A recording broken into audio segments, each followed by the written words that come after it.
Item ಯಾವುದೇ ಇರಲಿ try ಮಾಡಿ ಆಚಿ ಚಿಕನ್ ಮಸಾಲಾ. ಸಿದ್ದರಾಮಯ್ಯ ಅವರ ರಾಜೀನಾಮೆ ಬೆನ್ನಲ್ಲೇ ಮತ್ತೆ ಶಕ್ತಿ ಕೇಂದ್ರವಾಗಿದೆ ದೆಹಲಿ. ಡಿಕೆ ಶಿವಕುಮಾರ್ ಅವರ ಕ್ಯಾಬಿನೆಟ್ ನಲ್ಲಿ ಮೂವರಿಗೆ ಡಿಸಿಎಂ ಪಟ್ಟ ನೀಡಲಾಗುತ್ತೆ. ಸಮುದಾಯವಾರು ಕೋಟಾದಲ್ಲಿ ಡಿಸಿಎಂ ಸ್ಥಾನಮಾನವನ್ನ ನೀಡಲಾಗುತ್ತೆ. ಲಿಂಗಾಯತ, ದಲಿತ, ಕುರುಬ ಕೋಟಾದಲ್ಲಿ ಡಿಸಿಎಂ ಹಂಚಿಕೆ ಮಾಡುವಂತಹ ಕೆಲಸ ಆಗುತ್ತೆ ಅಂತೇಳಿ ತಿಳಿದು ಬರ್ತಾ ಇದೆ.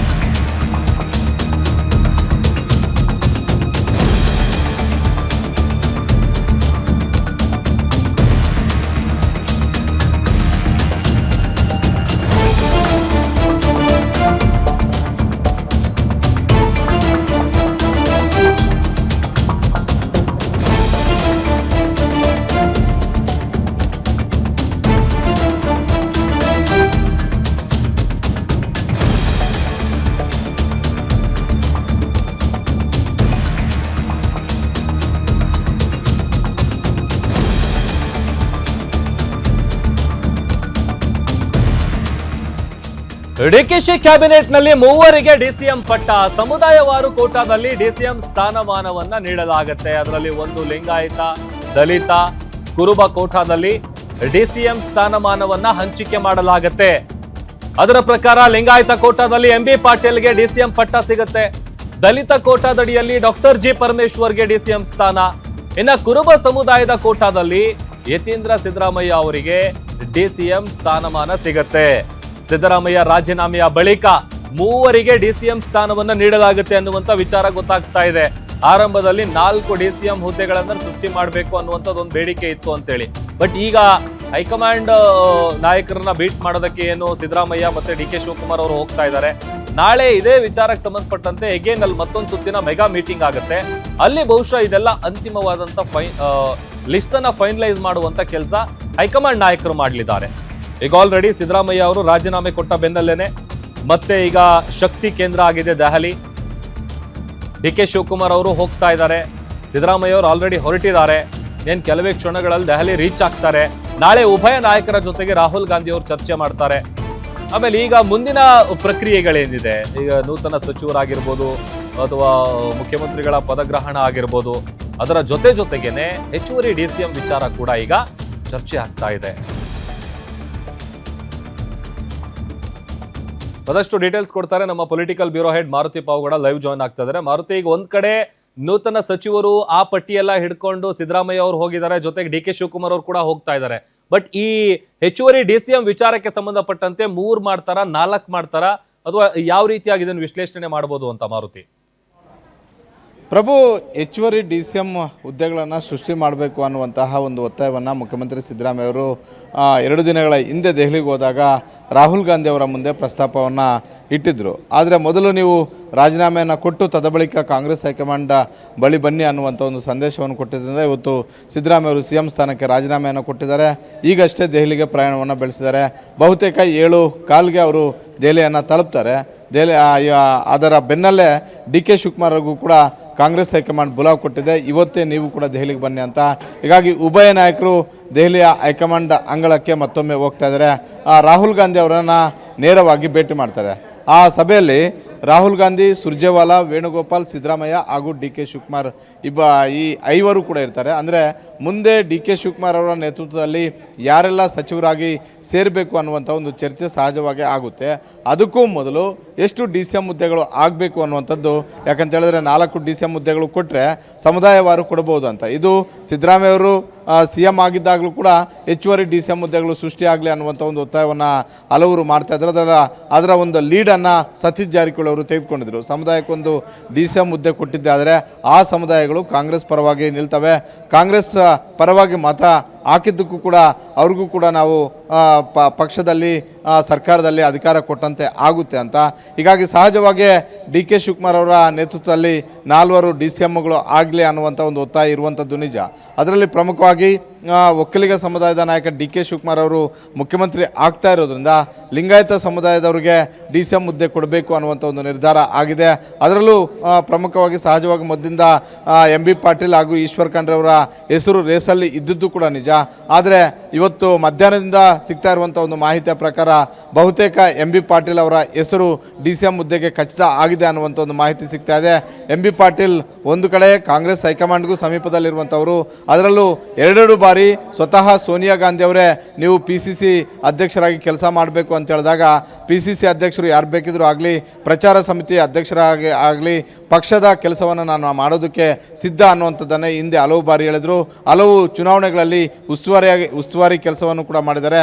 ಜೊತೆಗೆ ಎಂ ಬಿ ಪಾಟೀಲ್ ಅವರು ಒಂದು ಕಡೆ ಕಾಂಗ್ರೆಸ್ ಹೈಕಮಾಂಡ್, ಮತ್ತೊಂದು ಕಡೆ ಸಿದ್ದರಾಮಯ್ಯ, ಮತ್ತೊಂದು ಕಡೆ DK ಶಿವಕುಮಾರ್ ಎಲ್ಲರಿಗೂ ಕೂಡ ಆಗಿರೋದ್ರಿಂದ, ಅದರಲ್ಲೂ ಉತ್ತರ ಕರ್ನಾಟಕ ಭಾಗದಿಂದ ಬಂದಿರೋದ್ರಿಂದ ಎಂ ಬಿ ಪಾಟೀಲ್ ಅವರ ಆಯ್ಕೆ ಸೂಕ್ತ ಅಂತ ನಿರ್ಧಾರಕ್ಕೆ ಬಂದಿದ್ದಾರೆ ಅನ್ನುವಂಥ ಒಂದು ಮಾಹಿತಿ ಸಿಗ್ತಾ ಇರುವಂಥದ್ದು. ದಲಿತ ಕೋಟಾದಲ್ಲಿ ಡಾಕ್ಟರ್ G ಪರಮೇಶ್ವರ್ DCM ಹುದ್ದೆಗಳು ಸೃಷ್ಟಿಯಾದರೆ ಡಾಕ್ಟರ್ G ಪರಮೇಶ್ವರ್ ಅವರು ಕೂಡ DCM ಆಗೋದರಲ್ಲಿ ಯಾವುದೇ ಅನುಮಾನ ಇಲ್ಲ. ಡಾಕ್ಟರ್ G ಪರಮೇಶ್ವರ್ ಮತ್ತು ಮಲ್ಲಿಕಾರ್ಜುನ್ ಖರ್ಗೆ ಅವರ ಪುತ್ರ ಪ್ರಿಯಾಂಕ ಖರ್ಗೆ ಅವರ ಹೆಸರು ಮುನ್ನೆಲೆಗೆ ಇದ್ದಾವೆ. ಆದರೆ ಈ ಹಿಂದೆ ಸಮ್ಮಿಶ್ರ ಸರ್ಕಾರದಲ್ಲಿ DCM ಆಗಿದ್ದಂತಹ ಪರಮೇಶ್ವರ್ ಅವರು ಅನುಭವ ಇರುವಂಥವರು, ಅದರಲ್ಲೂ ಕಾಂಗ್ರೆಸ್ಸಲ್ಲಿ ಹಿರಿಯ ರಾಜಕಾರಣಿ, ಜೊತೆಗೆ KPCCಯನ್ನು ಸುಮಾರು 8 ವರ್ಷಗಳ ಕಾಲ ಅಧ್ಯಕ್ಷರಾಗಿ 2013ರ ವಿಧಾನಸಭಾ ಚುನಾವಣೆಯನ್ನು ಕೂಡ ಅವರ ನೇತೃತ್ವದಲ್ಲೇ ಎದುರಿಸಿದ್ರು.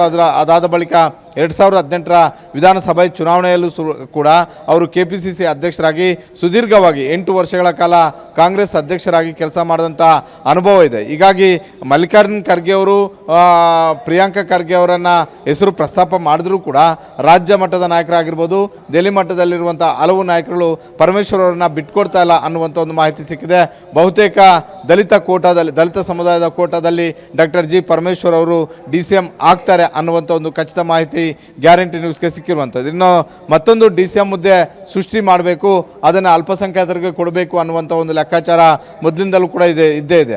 ಆದರೆ ಜಮೀರ್ ಅಹಮದ್ ಖಾನ್ ಭಾಳಷ್ಟು ಸಿದ್ದರಾಮಯ್ಯ ಅವರಿಗೆ ಅತ್ಯಾಪ್ತ, ಆದರೆ ದಾವಣಗೆರೆ ಎಫೆಕ್ಟ್ ಜಮೀರ್ ಅಹಮದ್ ಖಾನ್ ಅವರ ಮೇಲೆ ಆಗ್ತಿದೆ ಅನ್ನುವಂಥ ಒಂದು ಮಾಹಿತಿ ಸಿಗ್ತಾ ಇದೆ.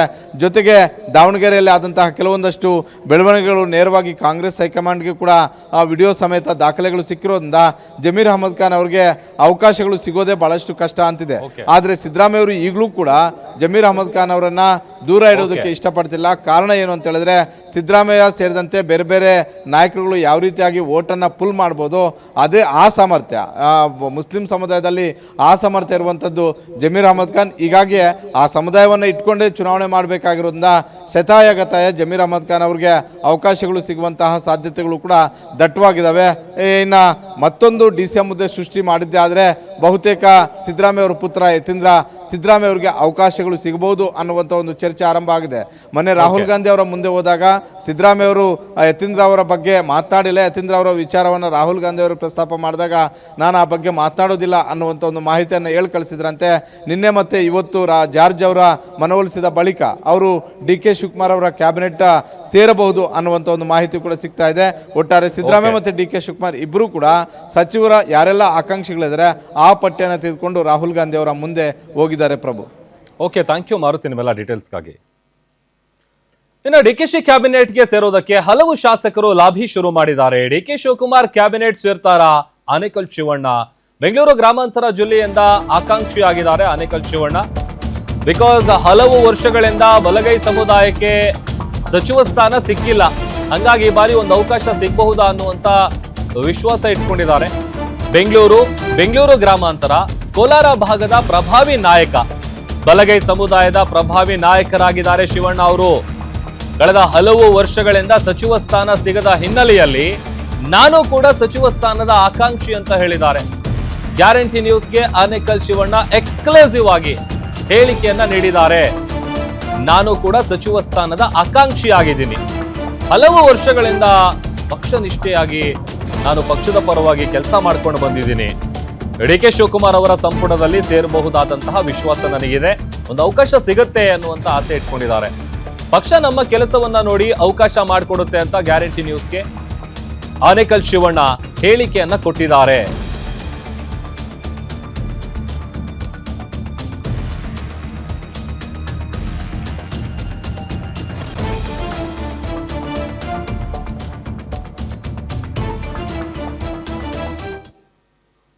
ಸರ್, ನೀವು DCM DK ಶಿವಕುಮಾರ್ ಅವರ ಆಪ್ತರು, DCM DK ಶಿವಕುಮಾರ್ ಅವ್ರ ಜೊತೆ ಓಡಾಡ್ತಿದ್ರಿ, ಹೈಕಮಾಂಡ್ನ ಮಟ್ಟದಲ್ಲಿ ಚರ್ಚೆಗಳನ್ನ ಮಾಡಿದ್ರಿ, DCM ಜೊತೆ ಮೊನ್ನೆ ದೆಹಲಿಗೂ ಕೂಡ ಹೋಗಿದ್ರಿ. ಸರ್, DCM DK ಶಿವಕುಮಾರ್ ಅವ್ರ ಕನಸು ನನಸಾಗಿದೆ. ಹೌದು, ಅವರು ಸುಮಾರು 45 ವರ್ಷಗಳಿಂದ NSY, ಯೂತ್ ಕಾಂಗ್ರೆಸ್ ಮತ್ತು ಸುಮಾರು ಒಂದು 7-8 ಬಾರಿ ಶಾಸಕರಾಗಿ ಅವರು ತುಂಬಾ ಪಕ್ಷದ ನಿಷ್ಠಾವಂತ ಕಾರ್ಯಕರ್ತನಾಗಿ ಅವರು ತುಂಬ ಪಕ್ಷದ ಜವಾಬ್ದಾರಿಗಳನ್ನು ತಗೊಂಡು ಪಕ್ಷ ಬೆಳೆಸಲಿಕ್ಕೆ ಪ್ರಮುಖವಾದಂಥ ಕಾರಣಕರ್ತರಾಗಿದ್ದಾರೆ. ಅವರು ಕೂಡ KPCC ಅಧ್ಯಕ್ಷರಾಗಿ ಸರ್ಕಾರ ಬರಲಿಕ್ಕೆ ಅವ್ರದ್ದೇ ಆದಂಥ ಕೊಡುಗೆ ಇದು. ಇವತ್ತು ಸರ್ಕಾರ ಬರಲಿಕ್ಕೆ ಅವರದೇ ಆದಂಥ ಕೊಡುಗೆ ಇದೆ. ಅನೇಕ ಯೋಜನೆಗಳನ್ನು ರೂಪಿಸಿದ್ರು. ಸರ್ಕಾರ ಬರೋದಕ್ಕೆ ಮುಂಚೆ ವಿರೋಧ ಪಕ್ಷದ ನಾಯಕರಾಗಿದ್ದಂಥ ಸಂದರ್ಭದಲ್ಲಿ ಅನೇಕ ಯೋಜನೆಗಳನ್ನು ಪಕ್ಷದ ಬೆಳವಣಿಗೆಗೋಸ್ಕರ ರೂಪಿಸಿ ಪಕ್ಷ ಬರಲಿಕ್ಕೆ ಅವರು ಕೂಡ ಕಾರಣಕರ್ತರಾಗಿದ್ದರು. ಅವರು ಕೂಡ ಸಹಜವಾಗಿ ಮುಖ್ಯಮಂತ್ರಿ ಆಗಬೇಕು ಅನ್ನುವಂಥ ಬೇಡಿಕೆಯನ್ನು ಕೂಡ ಇಟ್ಟಿದ್ದರು. ಇಟ್ಟಿದಂಥ ಸಂದರ್ಭದಲ್ಲಿ 23ರ ಚುನಾವಣೆ ಆದಮೇಲೆ ಹೈಕಮಾಂಡು ಕೂಡ ಮುಂದಿನ ಒಂದು 2.5 ವರ್ಷ ಆದಮೇಲೆ ಅವಕಾಶ ಮಾಡಿಕೊಡುವಂಥ ಒಂದು ಇದಕ್ಕೆ ನಾವು ಕೂಡ ಸಹಕಾರ ಕೊಡ್ತೀವಿ ಅಂತ ಒಂದು ಮಾತು ಕೊಟ್ಟಿದ್ರು ಅಂತೇಳಿ ನನಗೆ ಗೊತ್ತಿಲ್ಲ, ಕೊಟ್ಟಿದ್ರು ಅಂತೇಳಿ ಹೇಳ್ತಾ ಇದ್ದಾರೆ. ಈ ಒಂದು ಮಾತು ಪ್ರಕಾರ ಇವತ್ತು ಹೈಕಮಾಂಡ್ ಕೂಡ ಮಾತು ತಪ್ಪಿಸ್ಕೊಳ್ಳೋಂಗಿಲ್ಲ ಅಂಥೇಳಿ ತೀರ್ಮಾನವನ್ನು ಮಾಡಿದೆ. ಇವತ್ತು ಸಿದ್ದರಾಮಯ್ಯನವರು ಒಳ್ಳೆಯ ಅಧಿಕಾರವನ್ನು ಕೂಡ ಕೊಟ್ಟಿದ್ದಾರೆ. ಅವರು ಸರ್ಕಾರನೂ ಕೂಡ 2013ರಿಂದ 18 ಇರ್ಬೋದು ಮತ್ತು 23ರಿಂದ ವಿರೋಧ ಪಕ್ಷ ನಾಯಕರಾಗಿ ಕೂಡ ಒಳ್ಳೆಯ ಕೆಲಸ ಮಾಡಿದ್ದಾರೆ. ಅದೇ ರೀತಿಯಾಗಿ 2023ರಿಂದ 3 ವರ್ಷಗಳ ಕಾಲ ಸರ್ಕಾರ ತುಂಬ ವ್ಯವಸ್ಥಿತವಾಗಿ ಬಡವರ ಪರವಾದಂಥ ಒಂದು ಯೋಜನೆಗಳನ್ನು ತರೋದ್ರ ಮುಖಾಂತರ ತುಂಬ ಚೆನ್ನಾಗಿ ಸರ್ಕಾರ ನಡ್ಕೊಂಡು ಬಂದಿದೆ. ಇವತ್ತು ಅದರ ಒಂದು ಮಾತು ಪ್ರಕಾರ ಇವತ್ತು ಹೈಕಮಾಂಡ್ ತೀರ್ಮಾನ ಆಗಿದೆ. ತೀರ್ಮಾನ ಹೈಕಮಾಂಡ್ ಮಾಡಿದ್ದಾದಮೇಲೆ ಅದಕ್ಕೆ ಬದ್ಧರಾಗಿ ಈ ಉಭಯ ನಾಯಕರು ಕೂಡ ಒಗ್ಗಟ್ಟಾಗಿ ಇವತ್ತು ಇದ್ದಾರೆ. ಮುಂದಿನ ದಿನಗಳಲ್ಲೂ ಕೂಡ ಇವತ್ತು ಎಲ್ಲರೂ ಕೂಡ ಒಗ್ಗಟ್ಟಾಗಿ ನಮ್ಮ ಸರ್ಕಾರ ನಡೀತದೆ. ಅದೇ ರೀತಿಯಾಗಿ ಬಡವರ ಪರವಂಥ ಏನು ಚಿಂತನೆಗಳಿದ್ದಾವೆ, ಬಡವರ ಪರವಂಥ ಕಾರ್ಯಕ್ರಮಗಳಿದ್ದಾವೆ, ಅದು ಮುಂದುವರಿಸೋದ್ರ ಮುಖಾಂತರ ರಾಜ್ಯದ ಅಭಿವೃದ್ಧಿಯನ್ನು ಕೂಡ ಮುಂದಿನ ದಿನಗಳಲ್ಲಿ ನೋಡ್ತೀವಿ. ಸರ್, CM ಸಿದ್ದರಾಮಯ್ಯ ಅವರು ನುಡಿದಂತೆ ನಡೆದಿದ್ದಾರೆ. DCM DK ಶಿವಕುಮಾರ್ ಅವರ ತಾಳ್ಮೆಯನ್ನು ಮೆಚ್ಚಬೇಕು. ಯಾಕಂದರೆ 2 ವರ್ಷ 6 ತಿಂಗಳ ಅವಕಾಶವನ್ನು ಕಾಯ್ದರು. CM ಸಿದ್ದರಾಮಯ್ಯ ಅವರ ವಿರೋಧವನ್ನು ಕಟ್ಕೊಳ್ಳದೆ ಅವರು ಬಲವಾಗಿ ನಿಂತ್ಕೊಂಡೇ ಇವತ್ತು CM ಆಗಿರೋದು. ಇಲ್ಲ, ಅವರು ಯಾವತ್ತೂ ತಾಳ್ಮೆ ಕಳ್ಕೊಳ್ಳುವಂಥ ಒಂದು ವಿಷಯಕ್ಕೆ ಹೋಗಿಲ್ಲ. ತಾಳ್ಮೆ ಕೂಡ ಅವರು ಕಳ್ಕೊಳ್ಳೋವಂಥದ್ದು ಇಲ್ಲ. ಅವರು ತಾಳ್ಮೆ ಅನ್ನೋದಕ್ಕಿಂತ ಹೆಚ್ಚಾಗಿ ಅವ್ರಿಗೆ ಎಲ್ಲ ವ್ಯವಸ್ಥಿತವಾಗಿ ಎಲ್ಲ ಗೊತ್ತಿದೆ, ಏನೇನು ನಡೀತದೆ, ಏನೇನು ಆಗ್ಬೋದು, ಏನೆಲ್ಲ ಆಗ್ಬೋದು ಅಂತ ಗೊತ್ತಿತ್ತು. ಇವತ್ತು ಒಳ್ಳೆಯ ಅಧಿಕಾರವನ್ನು ಅವ್ರ ಕಡೆಯಿಂದನೂ ಕೂಡ ನಿರೀಕ್ಷೆ ಮಾಡ್ಬೋದು. 100ಕ್ಕೆ 100 ಭಾಗ ಒಳ್ಳೆಯ ಅಧಿಕಾರ ರಾಜ್ಯದ ಜನತೆಗೆ ಸಿಗುತ್ತೆ. ಒಳ್ಳೆ ರೀತಿಯಲ್ಲಿ ಸರ್ಕಾರ ನಡೀತದೆ. ಬಡವರ ಪರವಂಥ ಚಿಂತನೆಗಳು, ಬಡವರ ಪರವಂಥ ಕಾರ್ಯಕ್ರಮಗಳು, ಕಾಂಗ್ರೆಸ್ ಪಕ್ಷದ ಒಂದು ಧ್ಯೇಯ ಏನಿದೆ ಅದಕ್ಕೆ ಒಳಗಾಗಿ ಅವರು ಸರ್ಕಾರವನ್ನು ನಡೆಸ್ಕೊಂಡು ಹೋಗ್ತಾರೆ. ಸರ್, ನೀವು ಕೂಡ ಸಚಿವಾಕಾಂಕ್ಷಿಗಳು, ರೇಸ್ನಲ್ಲಿ ಇದ್ದೀರಾ. DCM DK ಶಿವಕುಮಾರ್ ಅವರ ಒಂದು ಕ್ಯಾಬಿನೆಟ್ ನಿಮಗೆ ಅವಕಾಶ ಸಿಗುತ್ತಾ?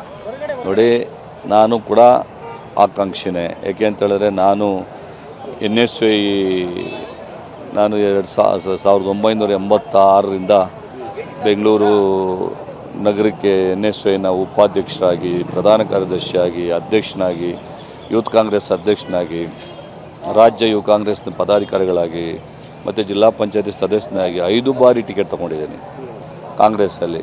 ಮೊದಲನೇ ಬಾರಿಗೆ ಸುಮಾರು 1086 ಹೋಟೆಲ್ ಸೋತೆ. 2ನೇ ಬಾರಿಗೆ ನನ್ನ ಕ್ಷೇತ್ರನ ಬೇರೆ ಕಡೆ ಕಟ್ಕೊಟ್ರು. ಅಲ್ಲೂ ಕೂಡ ನಾನು ಸಡನ್ನಾಗಿ 15 ದಿವಸದಲ್ಲಿ ಹೋಗಿ ಎಲೆಕ್ಷನ್ ಮಾಡಲಿಕ್ಕೆ ಸಾಧ್ಯ ಆಗಿಲ್ಲ, ಅಲ್ಲೂ ಕೂಡ ಸೋತೆ. ಆದರೆ 2013ರಿಂದ 18, 13, 18, 23 ಸತತವಾಗಿ 3 ಬಾರಿ ಗೆದ್ಕೊಂಡು ಬಂದಿದ್ದೀನಿ.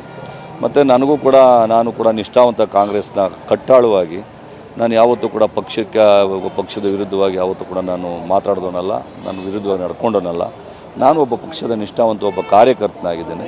ನನಗೂ ಕೂಡ ಅವಕಾಶವನ್ನು ಕೊಡಿ ಅಂತೇಳಿ ಕೇಳ್ತಾ ಇದ್ದೀನಿ. ವಿಶ್ವಾಸ ಇದೆ? ನನಗೂ ವಿಶ್ವಾಸ ಇದೆ, ಆಗ್ಬೋದು ಅಂತೇಳಿ. ಅದು ಹೈಕಮಾಂಡ್ ತೀರ್ಮಾನ ಏನು ಮಾಡುತ್ತೋ ಅದಕ್ಕೆ ಎಲ್ಲರೂ ಕೂಡ ನಾವು ಆವತ್ತಿಂದ ಭದ್ರಾಗಿದ್ದೇವೆ, ಇವತ್ತು ಭದ್ರಾಗಿದ್ದೇವೆ. Thank you sir. Thank you. ಇದಿಷ್ಟು ಆನೇಕಲ್ ಶಿವಣ್ಣ ಅವರ ಮಾತು. ನಾನು ಕೂಡ ಸಚಿವಾಕಾಂಕ್ಷಿ ಇದ್ದೀನಿ. DCM DK ಶಿವಕುಮಾರ್ ಅವರ ಕ್ಯಾಬಿನೆಟ್ನಲ್ಲಿ ನನಗೂ ಕೂಡ ಅವಕಾಶ ಸಿಗುತ್ತೆ ಅನ್ನುವಂಥ ವಿಶ್ವಾಸದಲ್ಲಿ ಇರುವಂಥದ್ದು. ಕ್ಯಾಮರಾ ಪರ್ಸನ್ ಶಿವು ಜೊತೆ ದುರ್ಗೇಶ್ ನಾಯ್ಕ, ಗ್ಯಾರಂಟಿ ನ್ಯೂಸ್, ಬೆಂಗಳೂರು.